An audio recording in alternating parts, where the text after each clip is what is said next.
Welcome back to the Becoming Number One podcast, where our goal and mission is to help you become the best version of yourself while we are on our own pursuit to become the best version of ourselves. Hey, What's up? welcome back to another week of adventures, learning, teaching, growing. Something like that, I guess. Yeah, something like that. Yeah.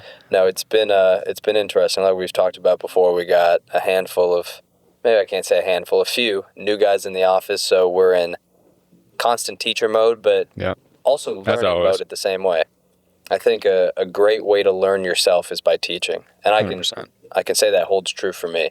Absolutely. We've been going through trainings, going through the things that these guys can do better at. It's also making me think back and make me better at what I'm teaching. 100%. So when I go into calls, I'm like, okay, I gotta fucking practice what I'm preaching. Mm-hmm. Otherwise, why am I preaching it at all? Yeah. So like we've talked about before, it holds us to a higher standard, which I appreciate. It certainly does. Funny that you said that, because I was just thinking about that like 30 minutes ago. The things that I teach, and then when I get on the call, it's like I just get better at it. Yeah. At the things that I was teaching. And that I heard this when I was really young. If you're able to teach something or break it down to like someone in elementary school, truly, like a second grader should be able to understand it, that means that you also have a deeper understanding of it. And in life, we overcomplicate a lot of things. So if we can make it as simple as possible and not make it complex, it's just going to be smooth sailing. Yeah. No, I agree. Yeah. Which, one of the things, especially in our industry, and that we've been really pushing into these guys, is doing things that other people won't. Yeah. Right? And I know for a fact, most people aren't training and getting as nitty-gritty to the level that we are. Maybe there's a handful out there, but it takes a lot of effort and it takes a lot of time and thought to really break things down to this level. Yep. And as a result, hopefully, we're going to see results that others aren't and won't. Absolutely. And it really tests you as well, because you can't do the same training or teachings for everybody. You can from a 10,000 foot overview, but when you get into the nitty gritty, everybody's going to need something different, and it really makes you think you're going to have to learn more because you're going to have to teach a little bit differently. That is spot on, and I actually really enjoy that. Yeah. I like the personal aspect of it, because what person A needs versus what person B needs are sometimes two completely different things. Our guys are the same way. Yeah. Each person excels at something that the other might not, and is deficient at something that the other isn't. So when we really get into it, we have to get really personal, and that way we can make each person the best that they possibly can. Yeah. And that requires a level of thought and creativity that isn't just standard. Absolutely.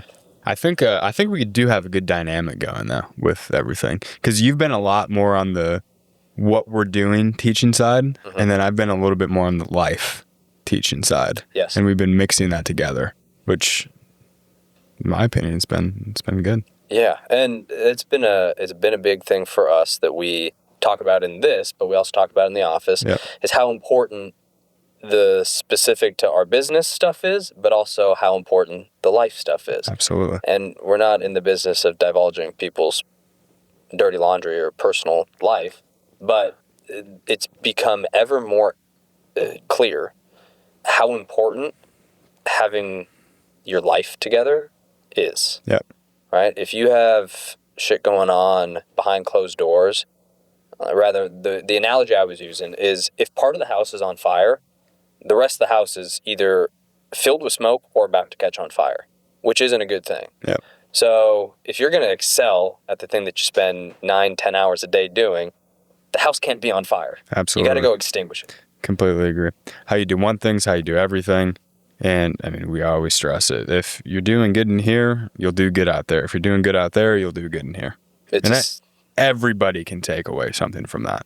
Everybody. Because if you can get your outside life straight, your work life's going to be a lot better. It's just going to be. If you get yourself better, your work's going to be a lot better. Your relationships are going to be a lot better.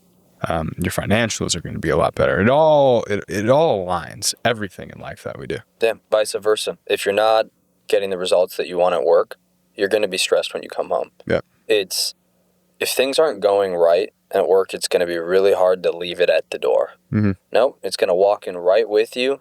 Your partner's going to see it. Your roommates are going to see it. Shit, you got animals. Your animals are going to experience it. It's not stopping. Yeah. So rather, if shit's going really great at work, one, you're going to bring that positive energy home. Yep. But you're not bringing all the woes and worries. Yeah. And at the end of the day, a lot of that comes down to you need to outwork your old self, and you need to outwork everybody else. Yeah. Because most people, they're gonna go really, really hard in one area, right? They're either gonna go really hard at work, and that's when they're almost sacrificing and doing too much at work that it's ruining and starting fires in the other parts of the house, or vice versa. They're throwing too much time at the girls, they're throwing too much time at the gym, and their work suffering, their relationship suffering, whatever it is. People go too gung-ho in one area that everything else starts to suffer. Yep. But you can't. You got to go hard in every area. And that way, everything rises as opposed to one rising and everything being out of balance. Absolutely. So Aidan said it right there, but what we're going to talk about today is what I call the 5 O's.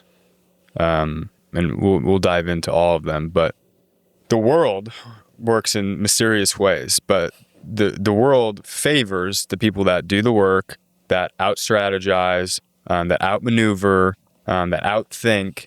The world rewards those people that are going all in on what they need to do to get to the next level. So we're going to break through all of these because I truly do think that they can benefit you and help you guys. So first one, obviously, it's outwork.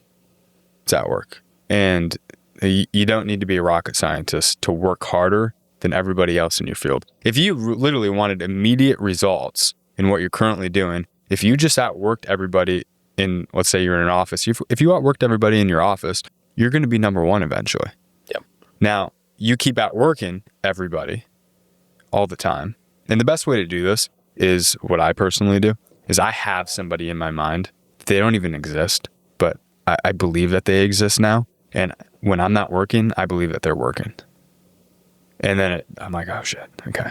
I got to step it in gear. That person is out working because the day we meet, right now, he's going to beat me if I don't do what I have to do. The day that we meet, he is going to beat me if I am not doing what I have to do currently to get to the place where I have to go, or to get to the battle when I face him where we can go one-on-one and I'm going to win because I did the work. I outworked everybody. So that's kind of how I play it in my mind. It's an input thing. Yeah. I mean, I feel like when we were growing up, the people who were smarter sometimes, a lot of the times, got ahead without doing the extra work. Yep. But that's not how the real world works. Nope. The second you step out into adulthood, or hard work and outworking others far surpasses just general and natural intelligence. Mm. And it's completely correlated with your inputs equal your outputs. Yeah. For me, I told myself I need to get faster at swimming. I was only swimming once a week. Literally, the second I started going twice a week, my long distance swim time dropped. Yeah, it got quicker. Yeah. Literally instantly. Yep. The week after I started going twice instead of once, I got faster. Mm-hmm. Direct correlation between my input equaling my output. So, as simple as it is, if you want to reach your highest potential, if you want to succeed where others don't, you need to work harder and you would need to work more. 100%. It is as simple as that. Yeah, there's a saying, right? Work smarter, not harder. Bullshit. Not true. You got to work hard and you got to work smart. Yeah, you got to do both. You have to. And I'll just say this right now. I am not the smartest guy out there. I literally am not. I was at like the bottom 20% of my class. I had a 1.8 GPA in high school. That's pretty god awful. It was pretty fucking bad, but I didn't try. That was the thing. I'm sure if I wanted to do good, I could have, but I didn't because it didn't appeal to me. So all the people that were at the top of the class that were super smart, I'll run laps around them right now because what Aidan said, my inputs, and then I get the outputs. But you don't need to be that smart. And if you think just because you're smart that you're going to get so far in life, it's not true. because your brain's only going to take you so far. It might look good on paper, but what are the things that you have that show for it? Smart doesn't necessarily correlate to action or to It output, doesn't. right? It does not at all. And it's that's two separate things. That's what I've come to learn. Yeah. You could be the smartest person in the room, but if you're not actually doing anything about that intelligence, then nothing's going to happen. Yep. Versus you could be the dumbest bag of rocks in the room, but if you are constantly taking action, constantly doing the things you need to, you will far succeed the person who's got, Einstein level IQ, but isn't doing anything. Yep. So in a perfect world, yeah, you need to work smarter and harder, but at the end of the day, just work harder. That's it. That'll get you so far. Plain and simple. What's our second O? Outlast. I love this one. I learned this from PBD. He talks about it a lot. Patrick Bet-David. He talks about outlasting your competition. And what does that mean? I mean, anybody can grind for a month. Anybody can grind for a year, right? Mm-hmm. A lot of people can't even grind for a month. It's true. Let alone a year. But very few people can grind for decades or even half a decade. So outlasting, well, pair it with working hard or outworking everybody, and then you outlast. It means, hey, I'm not going to quit. I'm not going to give up. I'm going to keep doing the work that I have to do to get to where I want to go, because my dreams and desires are on the other end of me outlasting every single person. Because right now, you might be at the bottom of the totem pole. A lot of people are, right? Because they're not doing the outworking part. So you pair that with the outlast. Next thing you know, you're working your way up. You don't quit. You keep working.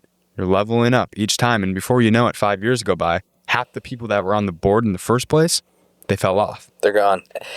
I would say this is probably one of my favorite too. And this is a key point for our younger listeners. Very. And even for us. Very.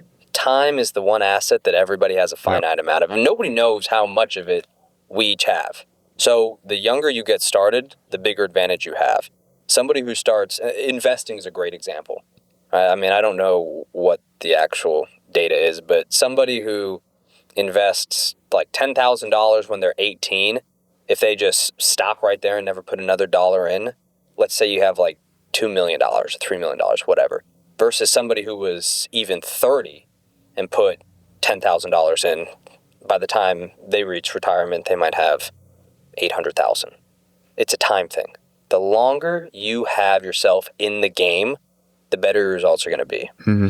And I'm going to keep beating this into the grindstone so it becomes ingrained in my mind. But my favorite quote at this point is, by endurance, we conquer. Mm-hmm. I love that. If you choose to never give up, well, then eventually you're just going to die. And at that point, whether you won or didn't win, it wouldn't matter, because you're in the pursuit of going to win the whole time. And isn't that a win? And isn't that a win that you never gave up? I would say even if you die, never having hit the true win that you wanted to, it's a win that you never lost, that you never gave up. But you not giving up, you outlasting everybody, you can look back and you stacked a whole bunch of wins up on the table. A whole bunch of them, right? So, I mean, I love that quote. Say it again. By endurance, we conquer. By endurance, we conquer. And I think everybody can take away something from that. But just know, longevity equals being unstoppable.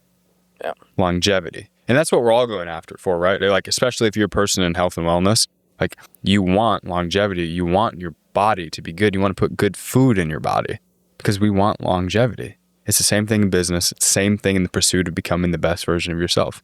Longevity. No one wants to be the person that pops off for 2 to 3 years and then they just go away. No, you don't want to be that person. You want to be the person that's constantly getting better, constantly outlasting, constantly outworking. If you become that person, everybody's going to know your name. It's going to be a self-fulfilling prophecy too. At least what I've learned is, especially in old age, people start to get sick, to experience injury, to ultimately die when they stop doing things. When they stop in the pursuit of their dreams, their goals, whatever. They get sedentary. The body, they stop using their mind, their muscles, everything.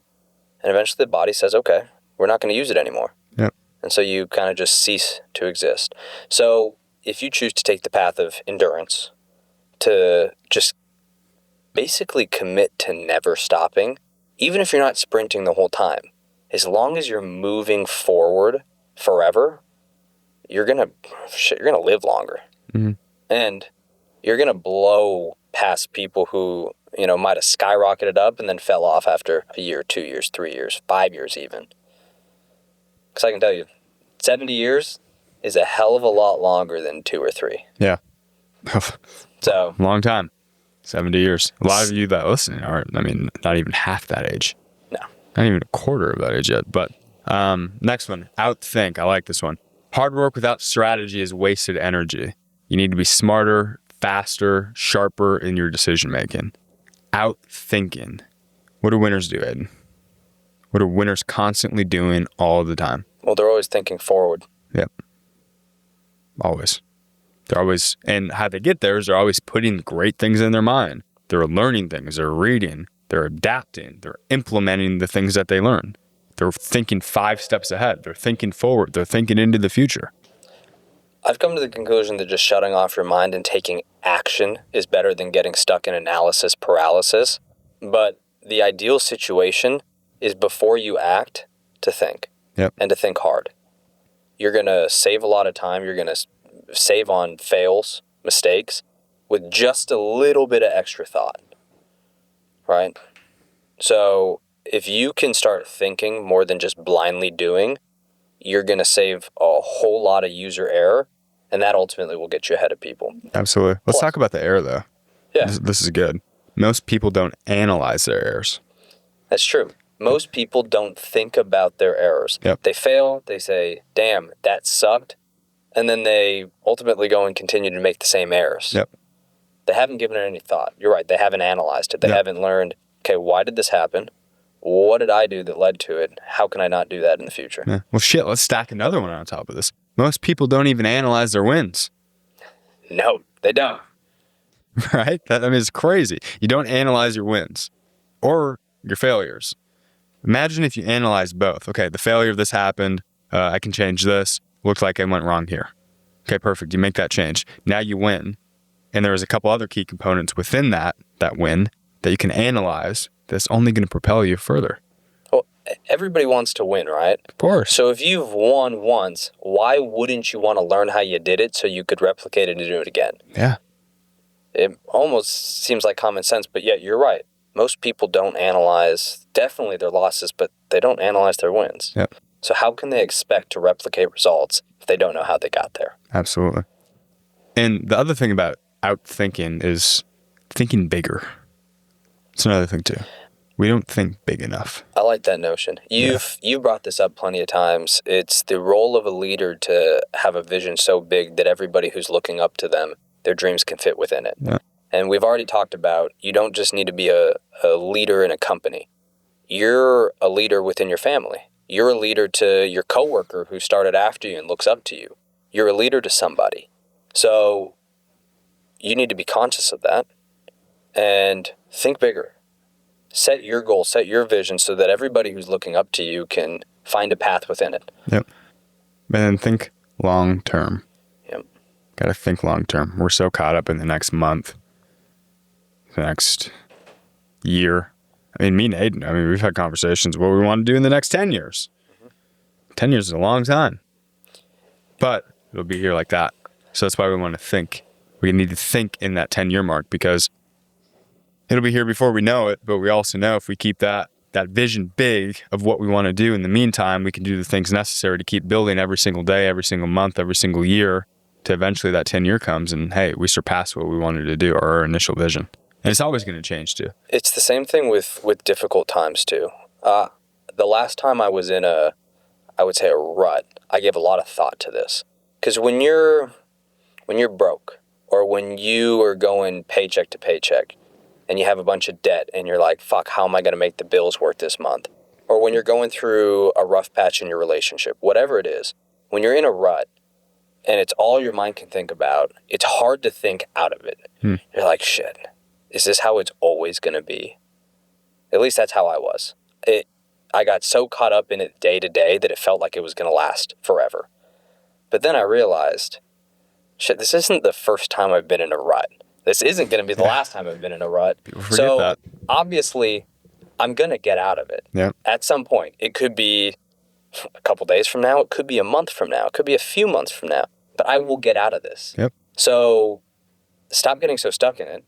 And the only way you're going to get out of it is by doing whatever it takes to climb out of the hole. Yep. If you just sit in the hole forever, well, okay, then you will be in the hole forever. Then you're fucked. So instead of getting my mind so caught up in feeling stuck, how about I have a bigger picture? How about I think outwards and realize, okay, this is temporary. Yep. What do I need to do to make it even shorter? Absolutely. A lot of people get stuck in that, but I loved what you said there. You mentioned how people have been in a rut before and they've got out of the rut. Mm-hmm. And everybody forgets that while they're in the rut. Yes. Yeah. I know I did. And that's why I had to be conscious of it. I was like, shit, I've been here before. Yep. It'll be okay. It'll be okay. Yep. So this next one that we're going to talk about is my absolute favorite. I love this one. And I do. Sorry, you sound like I don't know if you've seen the video where there's a little kid and his older brother, and they're eating fucking crumble cookies. And the little kid, every time there's a new crumble cookie, this is my favorite. This is my favorite. Did I say that on the last one? Well, you said you liked the last one. I did. I said you said Outthink was your favorite. No. And then you said you said Outlast was your favorite. And then you said Outstrategize was your favorite. This one's my favorite. I'm going to call you Crumble Cookie Kid. The next one might be my favorite too. I love all of these. They're all good. They're all needed. We need all of these in our life. Absolutely. But this one's Outstrategize, okay? This is impressive. Business, sports, life, game of chess, right? You got to be thinking 5 moves ahead. We talked about this in the Outthink section. And they all relate together in some way, shape, or form. But if you're not constantly thinking in the future, or you're not thinking 5 moves ahead, well, you're going to get left behind, because the person that is thinking 5 moves ahead, he's going to win. He's already seen it. It's already done. Time's already caught up, or time just hasn't caught up yet. But when it does get there, he already knows what to do. He's already doing it. So I think out-strategizing, or strategizing in general, people don't do and they have a lack of. I agree. And for me, and I think you've already tied this in, I see strategizing and thinking very closely. And for me, what strategizing has come down to, it's been really prevalent in investments I've made. Mm-hmm. I've still had plenty of losses, but none of those losses have wrecked my world. Yeah. Not a single one of them. They might sting a little, but really none of them have crushed me. Yeah. And it's because anytime I've made an investment, I think really deeply, but I strategize. What is worst case scenario 1 through 10? Okay. Yep. If that were to happen, where would I be left off? What would my mitigated loss be? And so from there, if I can just minimize what the worst case scenario is, whether I get, supreme results, what I was looking for, or it hits that, I know I'm going to be okay. Yep. And so in the times, maybe a few too many, where it's been a worst case scenario, it really hasn't been that bad, because I already strategized, I already thought about it. Manage the risk. And I manage my risk. Yep. So you can take that same principle and apply it to anywhere else in your life. Yep. Out-strategizing is also making the right move at the right time. You can see this in the stock market. You can see it with people rolling out special campaigns. You can see it in the crypto market, the real estate market, whatever it may be. But it's making the right move at the right time. Catching a trend, or spotting a trend that's about to happen and then getting in on it before it happens. And that part right there is what I believe takes a lot of people, outside of the hard work that they do and the decades that they put in to build whatever they're building. I think out-strategizing can take somebody from at the bottom, and if they time it right, they do the right thing, it can bring them up to the top, or pretty damn close to it. I'm thinking granular. It can make or break, let's say, relationships too. It doesn't just necessarily need to be business related. Yeah. I used to be, and sometimes still am, guilty of this, is just blurting things out, speaking without too much thought. I'm not putting any strategy behind it. But sometimes reserving what you're about to say, being strategic about when you say something to somebody, can have completely night and day different effects. Yep. So I think everybody can benefit from just taking a little bit of a step back, thinking just a little bit, and being strategic with their next move. Absolutely. That's it. Being strategic with your next move, your next 5 moves, your next 10 moves, whatever it may be. Just out-strategize. And just strategize in general. That would help you significantly. This next one's my favorite. I love this next one. We got 3 favorites so far. It's really good. It's outmaneuver. Outmaneuvering, you could tie it into out-strategizing, but outmaneuvering, I mean, the game changes over time, right? It's always changing. So you have to be able to pivot. You have to be able to adapt. You have to be able to stay ahead. Otherwise, you will get left behind. You see this. I'll give you an example here. What was it? Blockbuster. They were not outmaneuvering their competition. Rather, they got outmaneuvered by Netflix and Absolutely. other streaming they got platforms. Fucked sideways. Okay, they were set up perfectly to be able to make the move Netflix did, and they would be the company that you would be going and watching every single weekend. Yeah, it would be Blockbuster to this day, but they got outmaneuvered by Netflix, Hulu, even YouTube, all these other places that went digital that brought streaming along. Yeah, that's literally the best example that I could give. I mean, then there's Kmart, there's Toys R Us, all these other companies that BlackBerry, that's another big one too. BlackBerry did not outmaneuver their competition. They got fucked as well. So you got to keep that in mind, guys, because things are always going to constantly change. So are you able to look where you're currently at, okay, understand it, and then make the pivot and adapt to what's next or what's to come? The single word for this is being agile. It's, like you said, it's being able to pivot. When you see a change in the market, a change in anything, really, you're not stuck in stone. Yeah. Your feet aren't in quicksand. You see something and you're willing and able to make a change on it. That's how people last forever. Because things aren't going to stay the same. Things are in a perpetual motion of change, Yep. right? We've talked about how that's just natural. It's the way the world works. Everything is changing all the time. So you have to too. You can't just do the same old thing forever and expect it to work, because it's just not. So your ability to outmaneuver is going to be correlated to your ability to be agile and flexible. Yep. I will say people that are very good at adapting, that everybody knows, that they're household names, it's the Kardashians.